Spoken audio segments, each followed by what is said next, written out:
just plans to bring this up with her doctor at her next checkup. Her reaction was, "This is appalling. This is clearly not a good fit for you. Let's stop this medicine immediately." And she goes off the medication. She actually starts gaining some of the weight she lost back. And this entire relationship with food that she's come to such a delicate equilibrium about, it has gotten super complicated over the course of taking this medication. I had done a lot of work mentally to get away from that type of toxic environment that's so focused on weight equaling beauty. And it felt as if by starting the Ozempic, now I'm taking a shortcut to lose weight because apparently I do care about weight. So, Danny, we are left with two very different accounts of what it's like to be on these new drugs in their earliest days. But what seems undeniable is that these drugs are going to be changing our relationship to weight, both medically and culturally. So I asked both of these women if having this medication becoming more and more available, does it sort of emphasize these expectations around being thin? For Wendy, she's not really worried about the stigma around weight getting worse. To her, the real problem would be someone who has struggled with their weight not having an option to access treatment now that there's one that's finally available. Not everyone who is psychotic wants to take an antipsychotic drug. Not everyone who wants to be in recovery wants to be in abstinence. You know, typically there's a reason why someone makes the choices they make. But for Renata, she's very worried about the stigma this creates. I just hope that people don't view it as, why are you still fat when everybody else is just taking Ozempic and losing the weight? That's something I think about, like whether it will cause people to be even more judgmental of others. And what Renata saw firsthand is these medications, they don't work for everyone. But my sense is that the companies that make these drugs are focused on the huge market that now exists for them, regardless of how they are going to fundamentally, as you said, monumentally change our expectations and our conversation around weight. Yeah, the pharma industry is barreling forward with this. There are dozens of these drugs that are in development. There are pill forms of Ozempic on the horizon. There are experimental drugs that are even more powerful. And what doctors have told me is what we're seeing now is the kind of weight loss that they wouldn't have dreamed of 10 years ago. Now that's a given. And so more of these drugs are going to be approved pretty soon for weight management specifically. And these medications are being studied beyond weight loss. There's data that's trickling out about whether they're protective against cardiovascular issues, whether these medications can treat addictions. It's only going to go broader from here. Well, Danny, thank you very much. We appreciate it. Thanks for having me.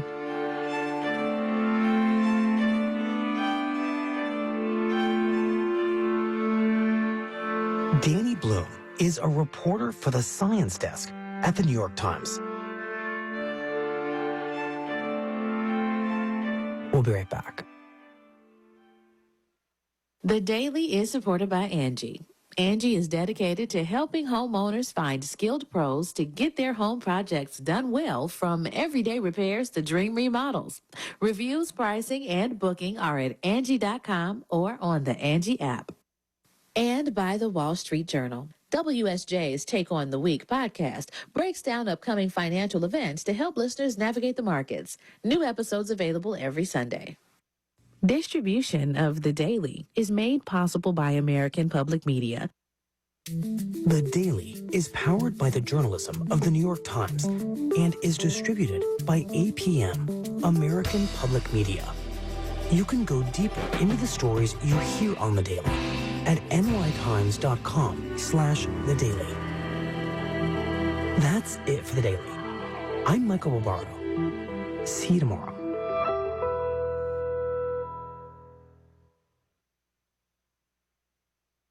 I'm Mary from Salem, Virginia, And I've been listening to WVTF since back in the mid 80s. I support public radio. I just feel like it's such a gift to have this resource that I hope more and more people actually chip in, because it does make a difference. You can chip in and make a difference right now.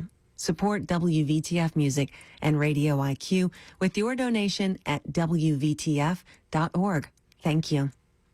Radio IQ is broadcasting in digital on WVTF Roanoke, WRIQ Charles City Richmond, WURV Richmond, WVTU Charlottesville, WVTW Charlottesville, WVTR Marion, WISC FM Wise, WQIQ Spotsylvania, WIQR Lexington, WEHC Emory, and in Richmond on 92.5 and Fredericksburg on 94.9.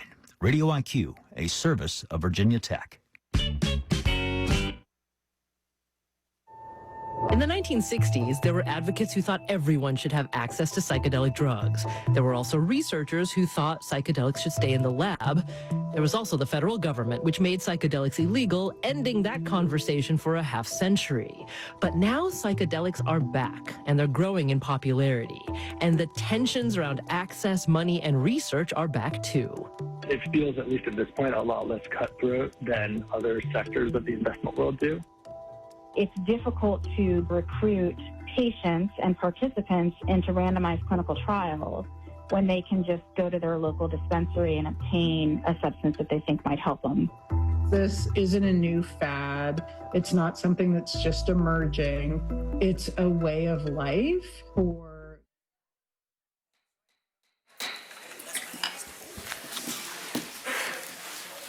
The Roanoke City Council 7 p.m. session for today, the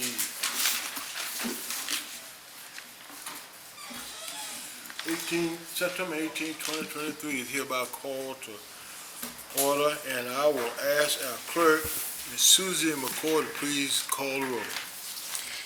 Mr. Vollison? Here. Ms. Moon Reynolds? Here. Ms. Sanchez Jones? Here. Mr. Pretty is absent today. Vice Mayor Cobb? Here. Ms. White Boyd is absent today, and Mayor Lee. Here. All right. And a quorum is present. And I'm going to ask our Vice Mayor, Joseph L. Cobb, to deliver our invocation tonight, and following him, I will lead you in the Pledge of Allegiance. Vice Mayor Cobb. Thank you.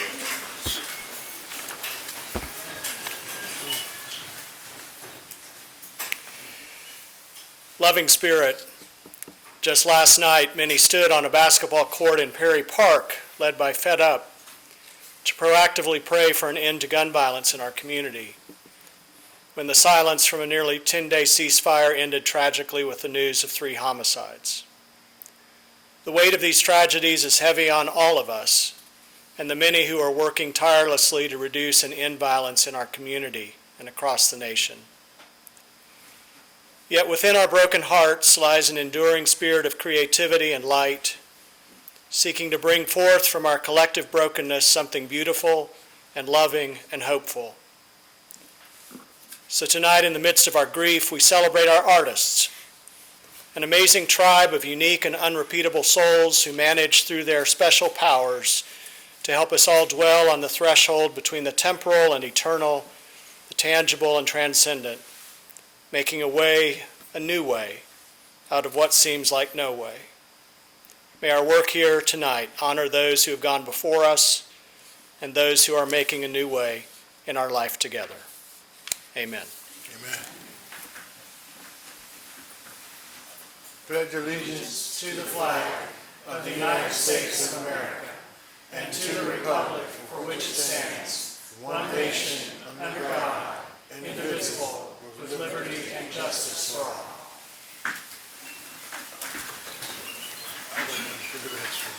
All right. Peter's going to do the Pathfinder. Okay. All right. Welcome again, everybody.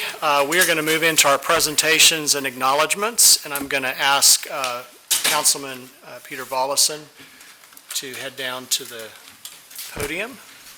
And I think Cindy McFall, if you want to come up and join Peter, recognition of the Pathfinders for Greenways Bridge Street Trailhead Parking Lot Project.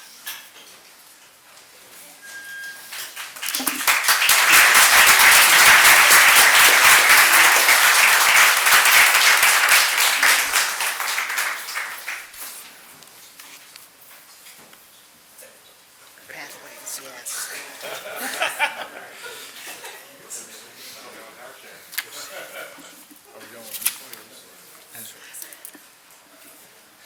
So this isn't really our normal thing where we do a proclamation. This is actually them surprising us with a nice check. So, yeah, let's get that.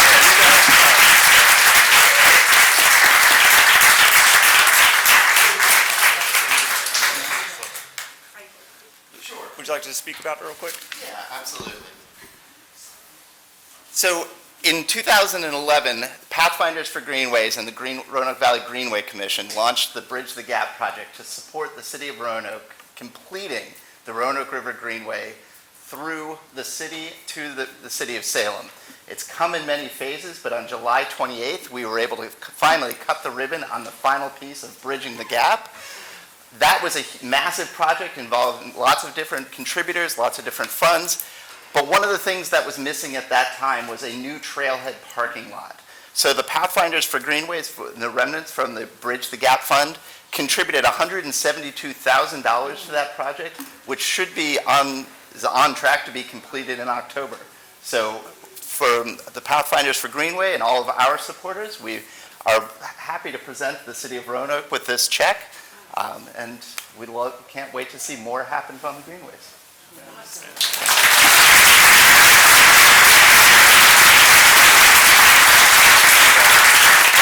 So y'all, if you'll flip around, because Joe will take a photo for the... Yeah, come on in. I'm not that important. Yeah. So Cindy's not behind the podium. Oh, yeah, come on. I'm tall enough I can go over you. Yeah. All right. 1, 2, 3. 1, 2, 3. Thank you. Thank you. Thank you all. Frankie missed the opportunity to tell You missed the big how they check. can actually join your effort. Yeah. Thankfully, the microphone is still open. The Pathfinders for Greenway is a 501c3 charitable organization. They support the Greenway efforts. If you would like to join, just go to greenways.org and you can find out how to help more trail projects happen and some other events that we will be announcing shortly. So, thank you. Excellent.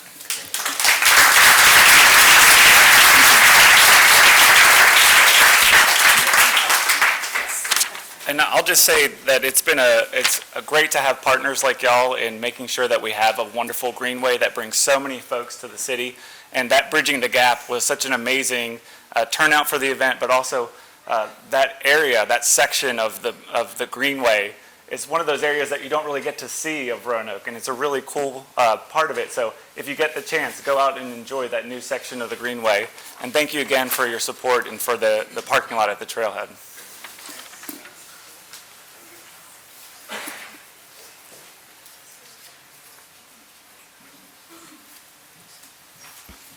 Thank you, Mr. Boston. At this time, I want to call Doug Jackson, our Arts and Culture Coordinator, for a special presentation.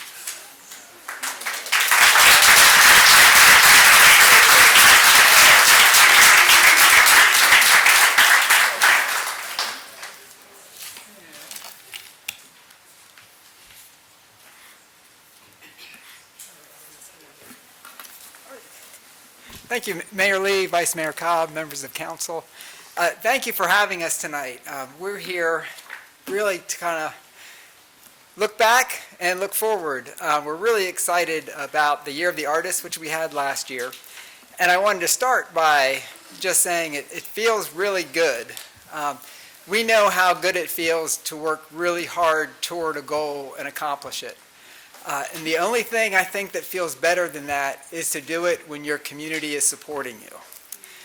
Maybe it even feels better when the entire community is working together toward a goal and they accomplish it. And that's the spirit that we're diving into the community with Arts and culture in Roanoke. And with that, I want to first introduce Donna Davis, who's the treasurer of the Roanoke Arts Commission. The Roanoke Arts Commission is 15 members who you appoint. They volunteer a lot of time, and they've been really busy. I'm a little shorter. Good evening, Mayor Lee and members of City Council. We want to say thank you and say we're very excited about a new exhibit that just opened up here in this building. We put out a call for artists to do a portrait of someone in the community who has contributed to the dynamic lifestyle of this community in Roanoke, who has influenced them in some way, who has supported the arts. And we have 40 beautiful works of art downstairs on the first floor, and it's here. That's the name of the exhibit, and that's what we're saying, because it's here in Roanoke. We are very excited to say it's here in Roanoke, and we're very happy to celebrate all of the things that we can do here in Roanoke. We can celebrate our dreams, we can live our dreams and connect to our community and all of the wonderful things in Roanoke there are to do. And supporting the arts is one of the best ways to do all of that. And so we're very excited to have this exhibit here that represents just a snippet of the wonderful artists and artistic endeavors that we have here in Roanoke. And we invite everyone to enjoy the exhibit.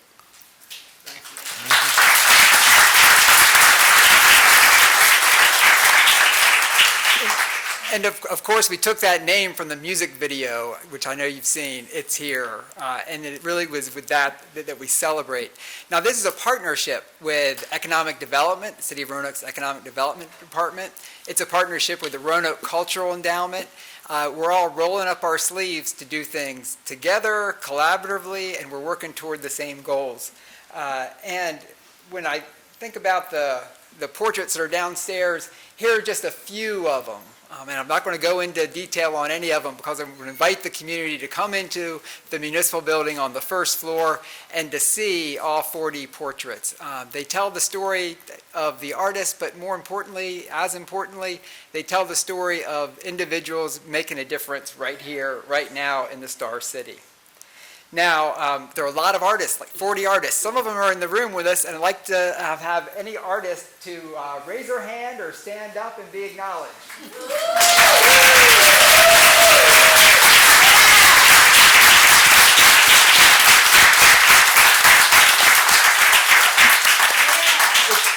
It just feels good to applaud each other.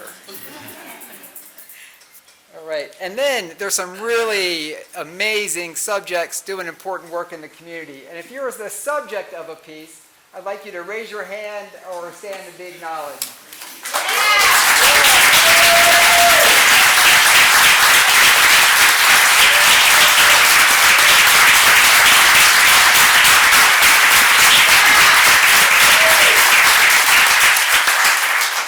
Thank you for all you do to make our community a better place. Now, we're just starting to celebrate. It's going to be a whole year of celebrating these individuals. And every third Monday, every time there's an evening council meeting, we're going to have gallery talks where we'll have 4 pairs of artists and subjects getting together, telling their stories. So we're building community through these portraits, and we'll do that all the way through June. And that'll be at 6 o'clock in the municipal building on the third Monday.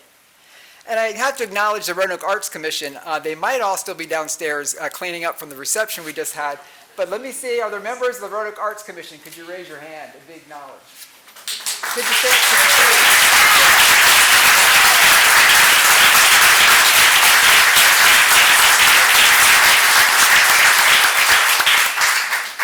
These are the people who selected the portraits. These are the people who designed the call. These are the people who were in here all day on a Saturday installing with me.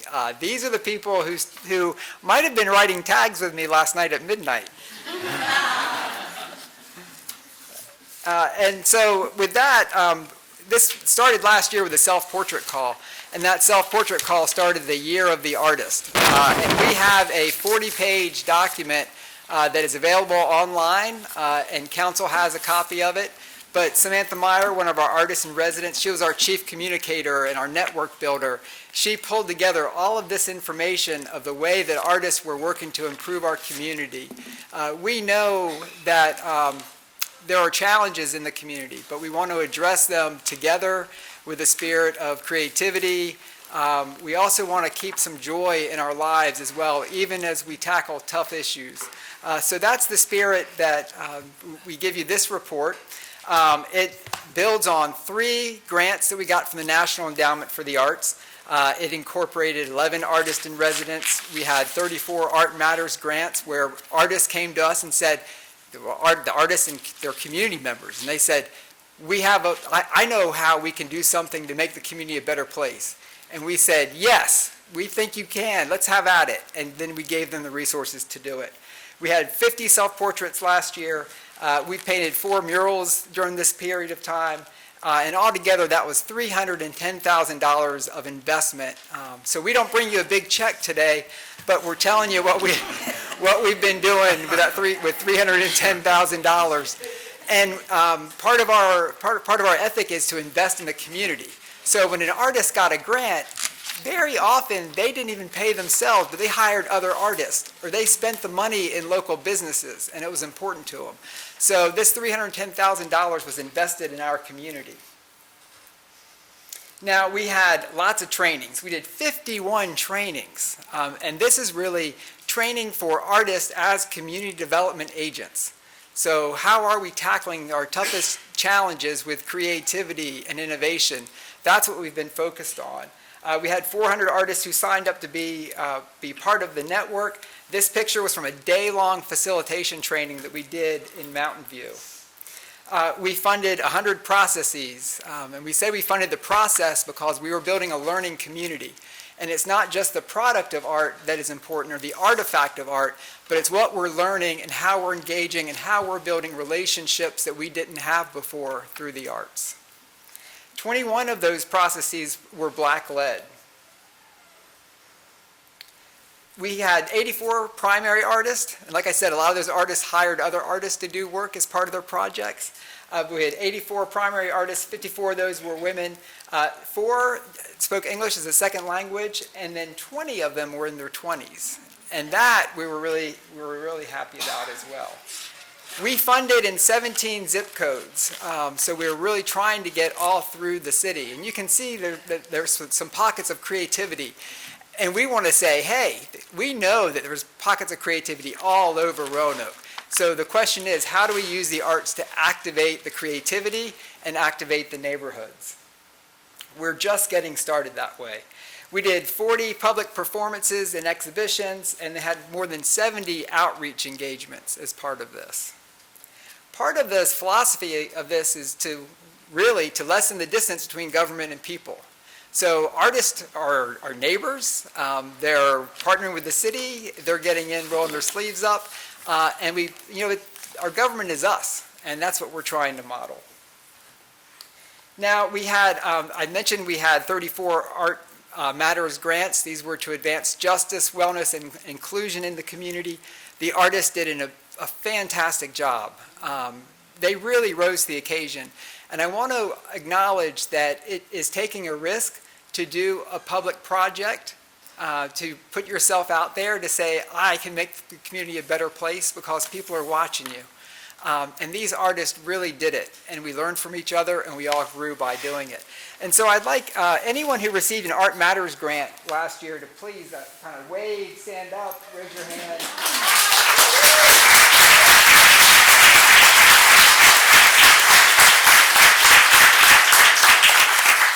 And I'm looking around the room, and I want to tell you about 120 different stories all at one time. And I can't do it, I know, but the stories are in here, and we're going to continue to tell those stories for a long time.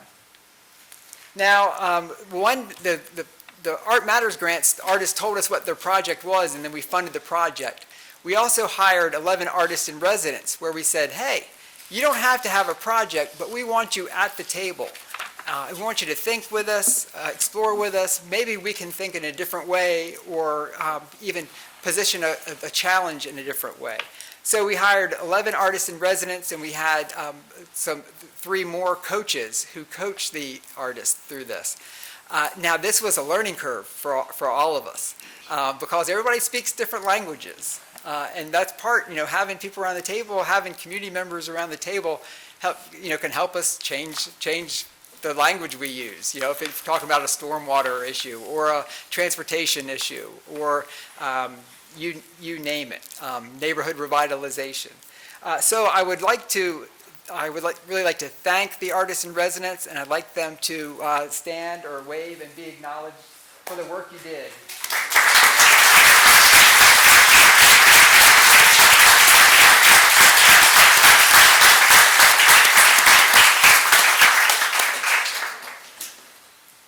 Now, and I said the work you did, some of them are continuing.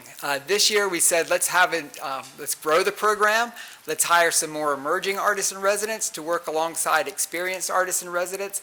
And so we're going to have 17 artists in residence who tomorrow night are going to kick off with their first call. So if you're going to be an artist in residence this year, please stand and raise your hand. Let's see who you are.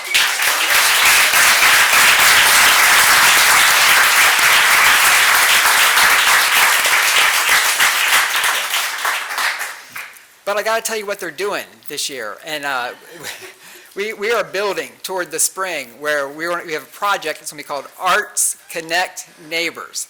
So this fall, and the information's online, it's roanokearts.org/neighbors.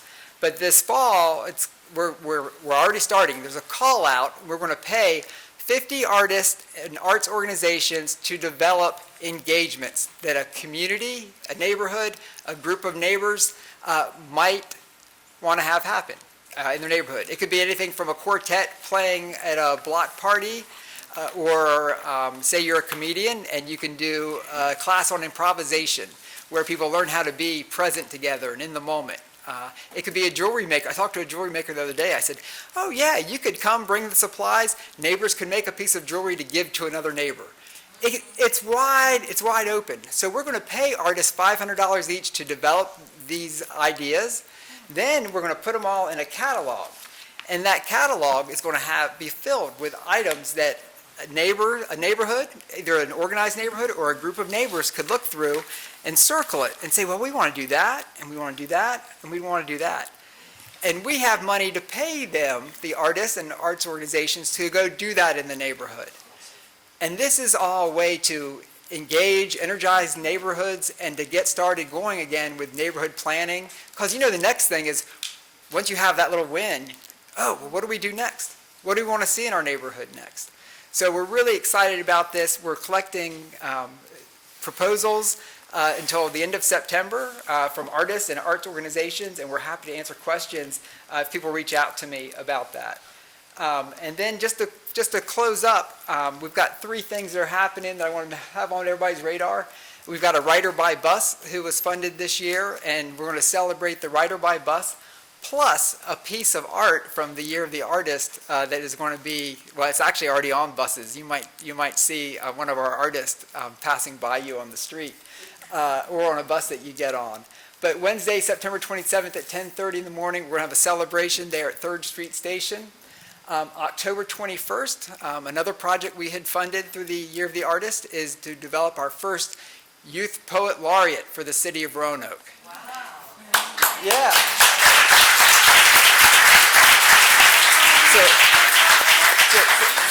So Brian Hancock and Adrian Cintron have been working really closely. They've been doing Teen Speak workshops at Melrose Branch Public Library, in addition to in other spaces. October 21st, we're going to have the first annual Rhythm and Rhyme Poetry Festival. It's going to be happening there in conjunction with the Melrose Fall Festival. And at that event, we're going to announce the first Youth Poet Laureate. We're really excited about that. And then I want to point out in the hallway, Vicki Von Tassel McGrath was funded under this program to look at housing insecurity. So she did watercolors and writing, and then played the harmonica. You can use the QR code and hear songs, all inspired by her investigation into housing insecurity in our community. And that's hanging on the 4th floor hallway now. And with that, I just want to say that this has been probably one of the most profound professional experiences this year. And I'm getting older, so I had a lot of professional experience. But the relationships that we're building through this program are significant to me, and I believe they're significant in the community. So thank you all.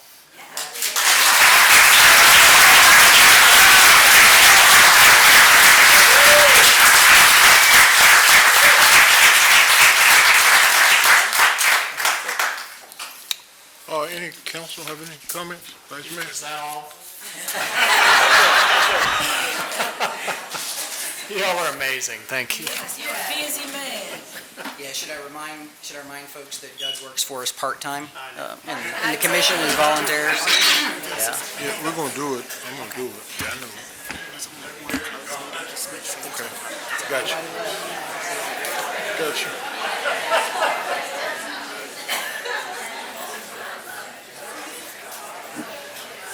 Gee.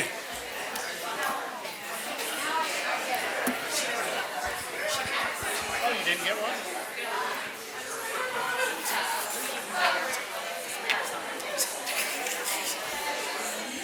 Mayor, do you want this? I don't necessarily need. You want? No, Vivian doesn't. Vivian wants one. I have I mine. don't know. I don't know about her. I'll get somebody else. You might want to charge her. This is the last compliment I give you today. I'm just kidding. You know I love you.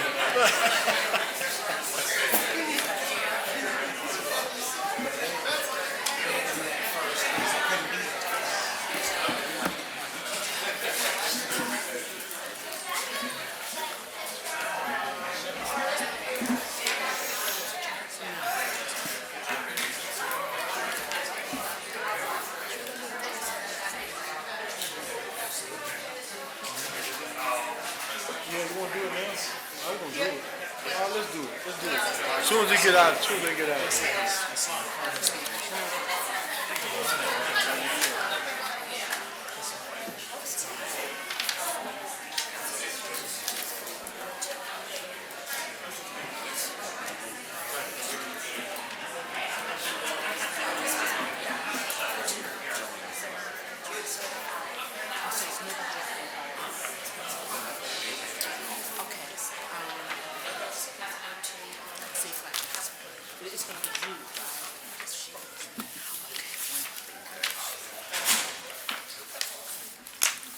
Okay, our next item on the agenda is the certification of a closed meeting, and I'll ask Councilmember Boston to make the motion.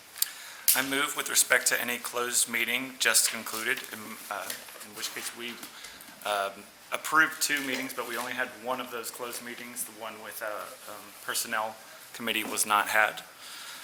But to any closed meeting just concluded that each member of City Council in attendance certified to the best of his or her knowledge that 1, only public business matters lawfully exempted from open meeting requirements under the Virginia Freedom of Information Act, and 2, only such public business matters as were identified in any motion by which any closed meeting was convened were heard, discussed, or considered by members of council in attendance.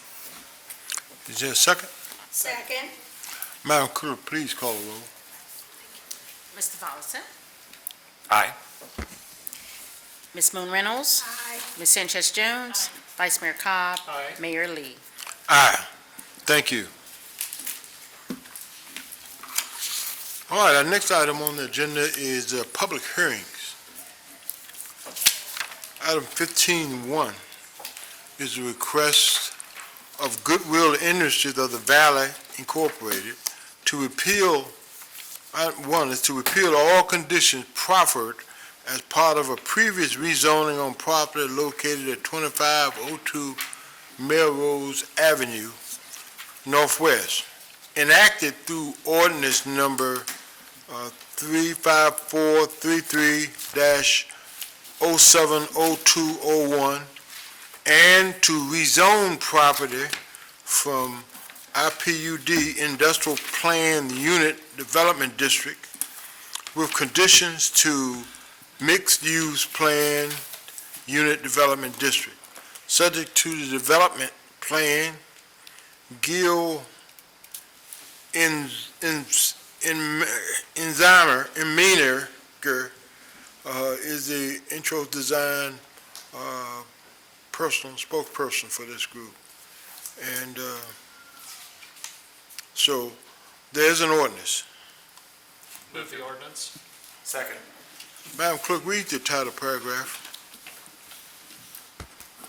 An ordinance to, 1, repeal all conditions proffered as part of a previous rezoning on property located at 2502 Melrose Avenue Northwest, official tax map number 2420205, enacted through ordinance number 35433-070201, relating to uses permitted, lighting, and substantial conformity with a site plan. And 2, rezone property located at 2502 Melrose Avenue, official tax map number 2420205, from IPUD C, Industrial Plan Unit Development District with conditions, to MXPUD, Mixed Use Plan Unit Development District, subject to the development plan, and specifies uses, location of buildings and infrastructure, site access, and building design, and dispensing with the second reading of this ordinance by title. Thank you. The City Planning Commission recommends approval on a 4-0 vote. And let me recognize Mr. Ensminger. Are you here? And I apologize for your name. You don't have any? He's not present. Okay. All right. Well, I'm going to open the public hearing. And are there any citizens wishing to be heard on this subject? So this is the representative for Goodwill who would like to speak on it tonight. Okay. Mayor and City Councilman, it's a pleasure to be here this afternoon. No, I did not bring a check for you all, so we're not going to match the pathfinders of the Greenway. So, but we love to see checks down here. I was waiting for them to come. All right. Well, we won't. This project may not bring checks necessarily, but it's going to bring change to our community. Great. And so, the few words I wanted to say was, again, thank you all. I also want to thank Councilman Sanchez-Jones, who was on our Goodwill board. Thank you for your service. I also want to thank Bob. Thank you for being a great partner with us throughout this project. But, I just want to remind us that this project started several years ago when members of the city, members of our community, were looking to change the social economics in Northwest Roanoke. And one of the things that was chosen was a grocery store. So this project started with a grocery store. But I want to share with you how it started with me, is when I had the opportunity to review the community needs assessment done by Korean Clinic and realize that if you lived in the zip code of 24017, you would live 74 years. But if you live in the zip code 24018, you lived 80 years. A 6-year gap just because of the location you live in. To me, that is what really inspired Goodwill to say, we want to be part of the future success of this community. And thus, we created Melrose Plaza, which is before you today for your vote. And so this plaza is not, people say, was it transformational, Richmond? I say, yes, but it's more importantly, it's restorative. Restoring this community to its past greatness. And so we are excited to bring a grocery store that will eradicate a food desert, a wellness center that's going to help individuals manage their health, a banking center to help folks get access to capital, both individuals and small businesses, and an adult high school that's going to help the over 14,000, I'm going to repeat that, 14,000 individuals in Roanoke Valley who do not have a high school diploma or a GED. So those folks are dislocated from the workforce. And this adult high school is going to help them get connected. In fact, I had a meeting today with Dean Lehrman over at the Virginia Tech Korean School of Medicine and N.L. Bishop, talking about how do we connect folks from Northwest to these great job opportunities that Virginia Tech and Korean are working on, that connectivity. And so we are excited about this project, and I know today it's about zoning, but it's much more than zoning. It's really about changing lives and making this city great. So I would open up to answer any questions you may have of me. Well, let me thank you for your leadership in this. I think it means a lot to the community, and you're right, it's going to bring about needed change, and I appreciate all of your leadership in terms of guiding and directing this project. And I think it's going to bring some much needed relief to the citizens in that area. So thank you so much for what you've done since you've been here in the city. I appreciate that. Now we can have, if there are any comments, I mean, we'll just open up the hearing and you'll be available for anybody that has any specific questions. Will do. Thank you. Thank you. All right, we're going to open the public hearing. And are there any citizens wishing to speak on this, Madam Clerk? No, sir. Okay. No citizens wishing to be heard. Therefore, we'll close the public hearing and ask my colleagues on council if they have any comments. Vice Mayor? Well, thank you. This is very exciting. I know it's a step in the process. With the rezoning now, what are the next steps in terms of the process moving forward? Are you able to answer that? Well, we've already selected our contractor, so the next steps would be, we've been beginning renovations here in October. Oh, wow. Oh, yes. Okay. The first phase will be at the grocery store, which is the centerpiece of the entire project, so that will happen first, and then we'll build out the rest of the plaza. Okay. Yes. Great. Just a reminder to the council members too, on Monday, as a part of your retreat, one of the visits we'll be going to out in the field looking at the ARPA projects is actually here. So you'll hear even more about kind of what's next and start to be able to see what's going to happen. Great. And we'll have some renderings from the internal look of the project as well.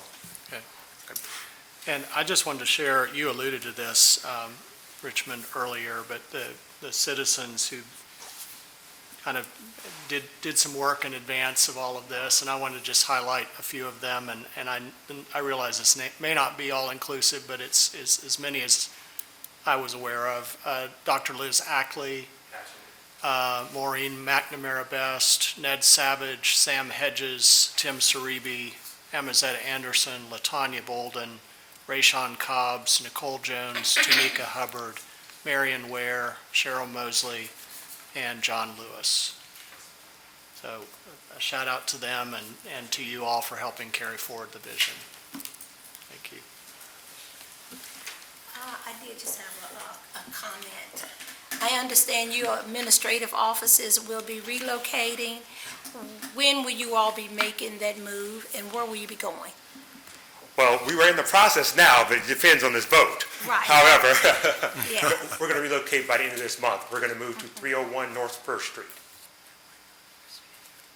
So it's right across the street from Fortunato's restaurant. Okay, that's what I was trying to get. building. I had to get in my head. Yes, yeah. So we'll have our administrative offices there, Mhm. and then we'll have our mission services that are going to move to Third Lane.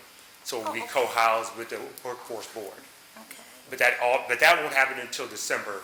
But we're going to move our administrative building, our administrative services downtown. Okay. Yes. Well, So we're going to stay in the welcome city. Yes. Okay, thank you. You're welcome. Well, let me thank you again, and I wish more citizens were here, and hopefully they're watching. This is going to be a tremendous impact for our community and Northwest Roanoke.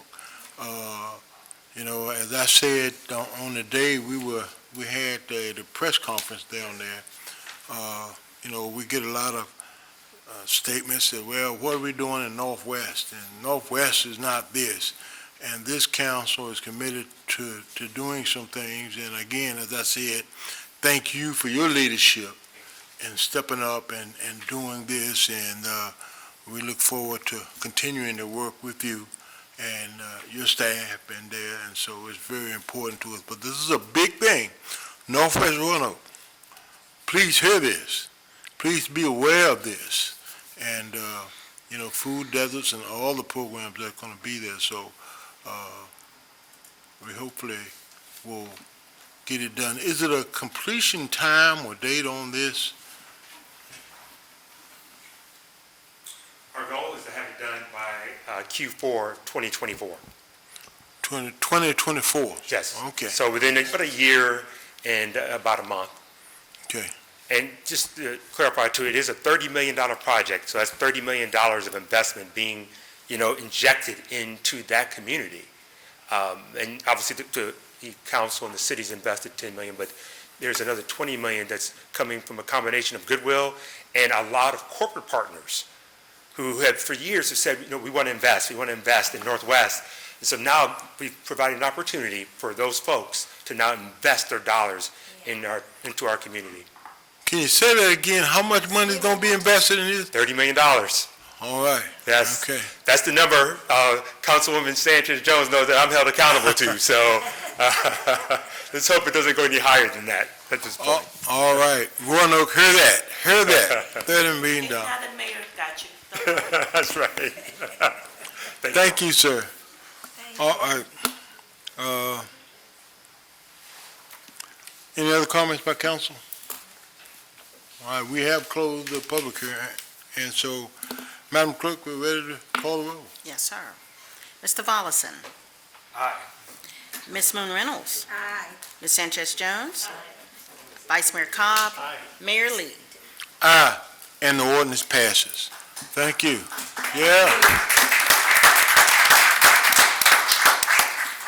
Thank you so much, Ms. Richmond.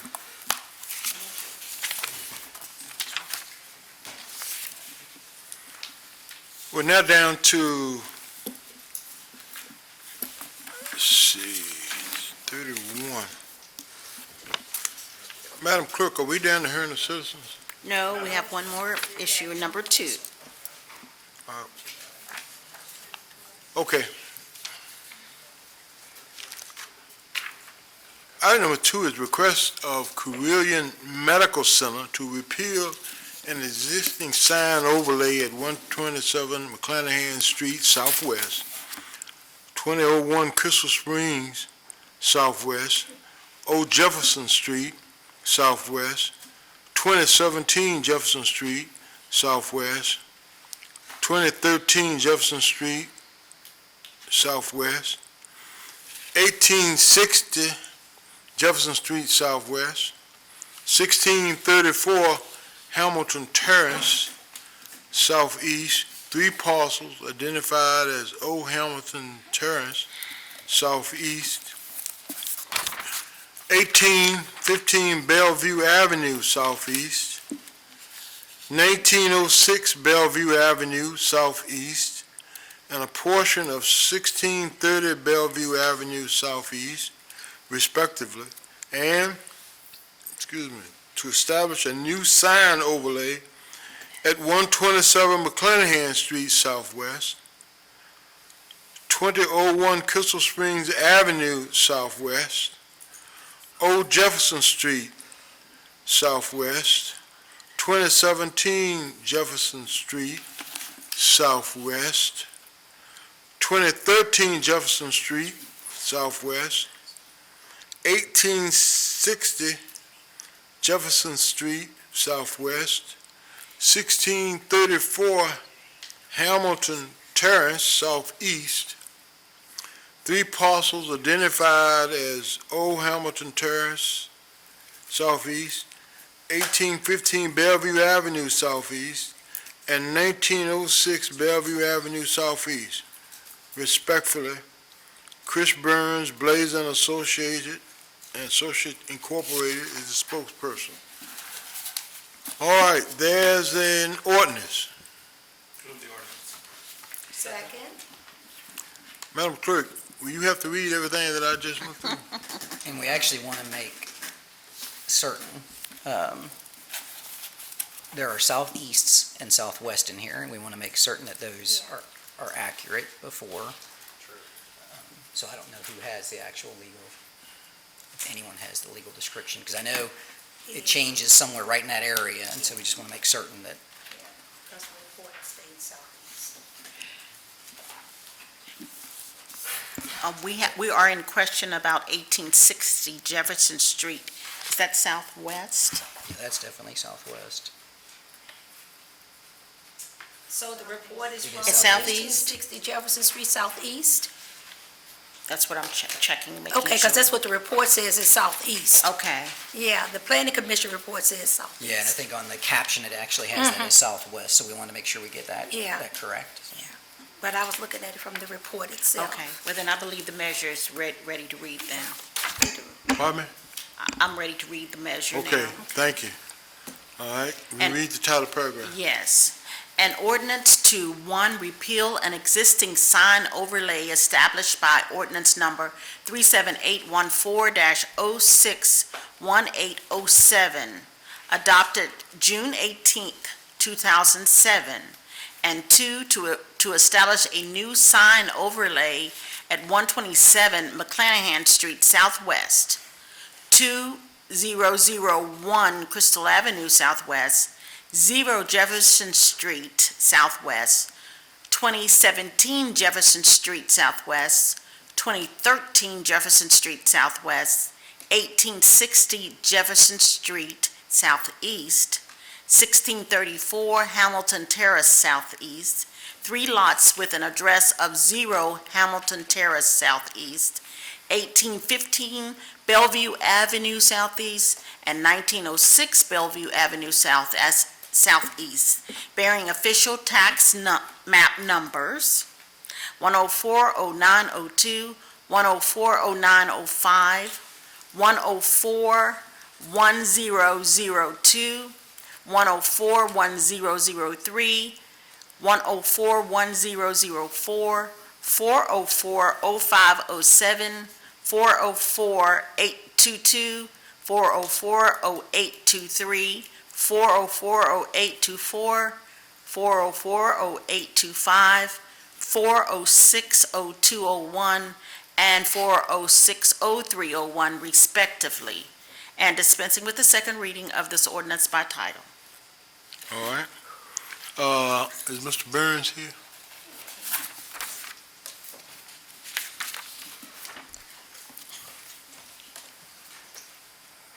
Mr. Burns, first, good evening. And you now have the floor for any comments you'd like to make. Thank you, Mr. Mayor, members of council. So this request is essentially the next step in the Carilion expansion project. The approved input document that previously came before you indicated that we would need to update the sign overlay. We're now to that point. We've gotten far enough in the planning to where we know what signage we expect to be on the site, and so this new sign overlay essentially takes the old sign overlay, adds the new signage for the expansion to that, and that's what you have before you tonight. So be happy to answer any questions that you have, and also Marty Masico with Carilion Clinic is here with me as well if you have any questions for him. Okay, thank you. And Mr. Mayor, if I could clarify one thing with staff. The 1906 Bellevue Avenue Southeast, is that a portion of that, Ms. Gray? The ordinance reads all of it, and I think in the title letter, is it a portion? If we could amend to add that to the ordinance to include a portion of 1906 Bellevue Avenue Southeast. I move that we amend the proposed ordinance to include a portion of 1630 Bellevue Avenue Southeast. 1906. 19? Okay, it's not 1630. I'm reading what Hold you on. have in your report. Just want to make sure we get all the parcels. And so we're doing two separate things, and so is your question about the one we're putting the overlay on or removing Yeah. it from? This is the first ordinance.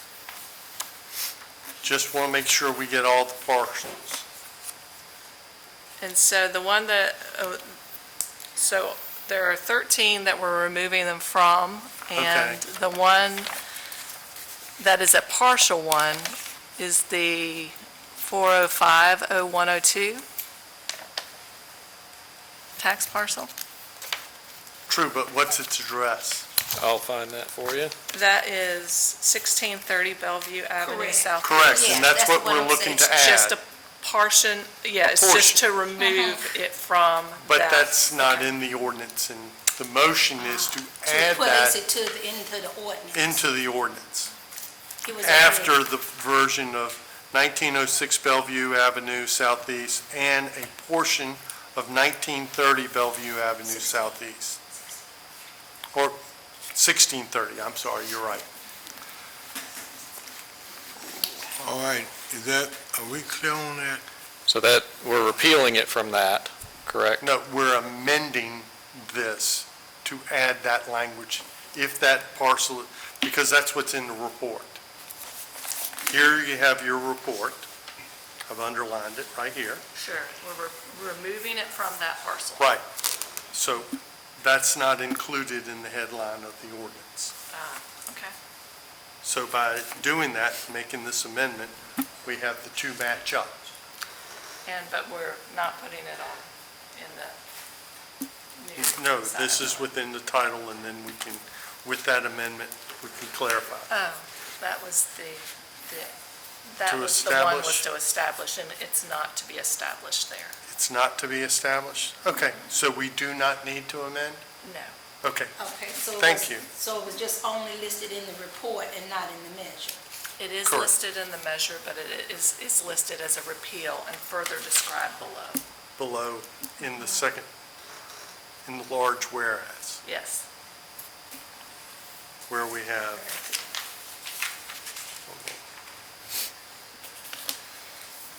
It's repealing. And then one more. there's, Do you have a third page? no, Okay, I see it. okay, got it? Got it on page 2, going to page 3. Yes, Yes, I see it. yes, we're good. Okay. Well, tell me again, what are we doing right here? We don't have to do We don't have to do anything, Mayor, but we've clarified that it is indeed within the ordinance itself. So what that is there's a small piece of property that was conveyed from Carillion to the adjacent property owner at that Bellevue address. So because that was done after the original sign overlay was put on the property, that piece of that property was technically part of the sign overlay. So we're repealing it from that piece. We are not putting it back on them because that's no longer Carillion property. Okay. So we're going to go ahead and open the public hearing. And Madam Clerk, are there any citizens wishing to be heard on this? No, sir. All right, so we're going to close the public hearing, and I will ask council if they have any comments or discussion. I see none. Madam Clerk, please call the roll. Mr. Volleson? Aye. Ms. Moon Reynolds? Aye. Ms. Sanchez Jones? Vice Mayor Cobb?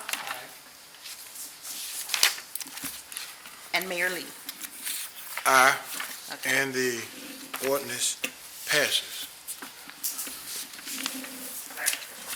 Okay, thank you. Thanks, Steve. Man, my notes, what page are you on? This is 32. 32. Hearing of citizens. Don't even have that.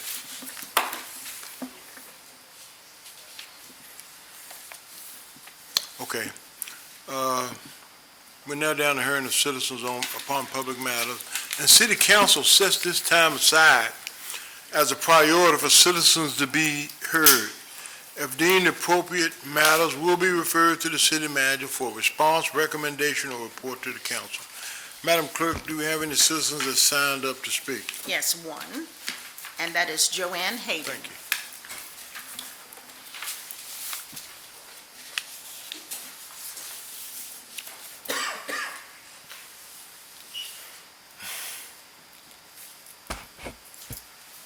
Good evening, Mayor and City Council members, City Manager, and other officials of the city.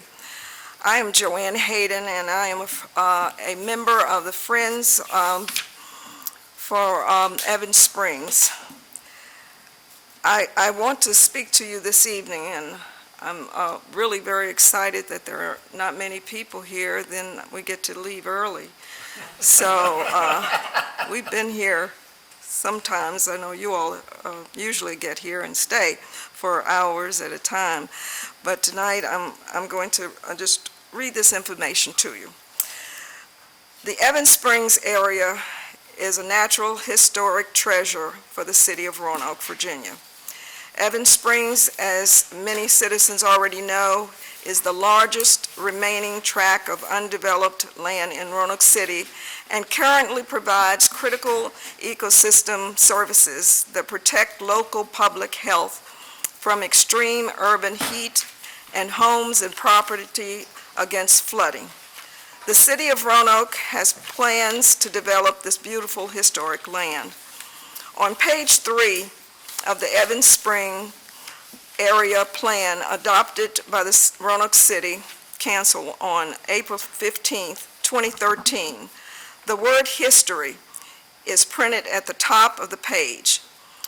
On that same page is a sentence that states, "The land northwest of the Great Lick is credited by local historian F.B. Kegley as the beginning of civilization in the Roanoke Valley." More of the history on pages 3 and 4 further describes an area called Evans Spring that has a large spring further northwest of Great Lick. This information was written in Mr. Kegley's book titled Kegley's Virginia Frontier, The Beginning of the Southwest, the Roanoke of Colonial Days, 1740 to 1783, by Frederick Biddle Kegley. The history that lies on the pages of this book is extremely important to the citizens of Roanoke City. The tree canopy should not be cut down because the trees prevent increases in the heat index that can create health issues and other negative issues in the neighborhoods. Covering up the land with concrete and asphalt and constructing buildings would be a tragedy to all citizens, especially the citizens in the neighborhoods that border Evans Springs. Roanoke City has numerous unutilized and vacant commercial and industrial areas that can be repurposed and used for creating the tax base. Additional concrete and asphalt will trap heat and prevent water from penetrating the soil, which contributes to storm water runoff. We do not want or need more unnecessary, irresponsible development that degrades our environment and lowers our quality of life. This property could be used as an excellent green space preserve for citizens, as a field trip destination for students to learn the history of Roanoke and other cities in the Roanoke Valley, on the same location where some of these first colonial settlers lived and worked. Evans Springs could also be a historic site for tourists and other visitors from the United States and other countries. Friends of Evans Springs would like to share our petition statement on the proposed development of the Evans Springs area with the mayor, city council members, city manager, and other city leaders and the general public. This petition states, "We, the undersigned voters of Roanoke City and concerned residents of Roanoke Valley, raise our voices in support of the Friends of Evans Spring and echo their call to Roanoke leadership. As the Friends of Evans Springs, we call on Roanoke City Council to direct the city manager to develop a plan to acquire the parcels currently zoned residential agriculture in the Evans Springs planning area, rezone them to recreation, open space, and create a publicly accessible park and green space to protect nearby neighborhoods from extreme urban heat and reduce stormwater flooding that endangers downstream homes and businesses. This petition can be accessed for signing online at friendsofevansprings@gmail.com. And I also have hard copies for citizens who would like to sign it tonight. Thank you all for your time, and the Friends of Evans Springs are hoping that you will utilize the excellent information in the city's recent Climate Action Plan 2023 that states its mission, vision, equity, and other important aspects of sustainability and resiliency when making decisions regarding the future planning and development in our city. I have this information. It's from Forest, actually it states Forest Sustainability Fund for Local Government. And this information is from the Virginia Department of Forestry. And it talks about grants that are available for city government to use, for sustaining forest. And I'd like to give them to you. Thank you. I appreciate everything. Thank you for coming by the office last week, so thank you for your time.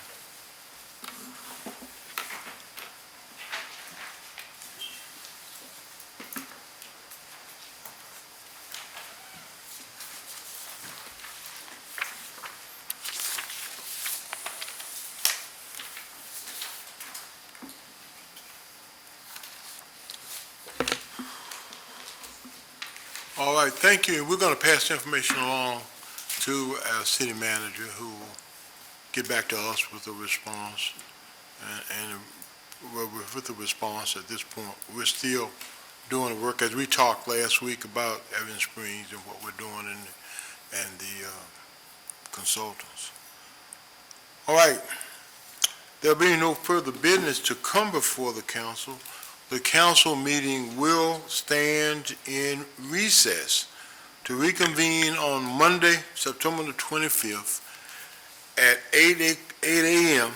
at the Berglund Center, Bella Vista Room 710, Williamson Road, Northeast, for a strategic planning retreat. And Mayor, we will actually convene here at 8 a.m., go on the tour, and then we'll end up over at the Bella Vista, over in the Berkeley. Right, so we'll actually start here at 8 o'clock. We'll convene here at the administration building and then start our tour as we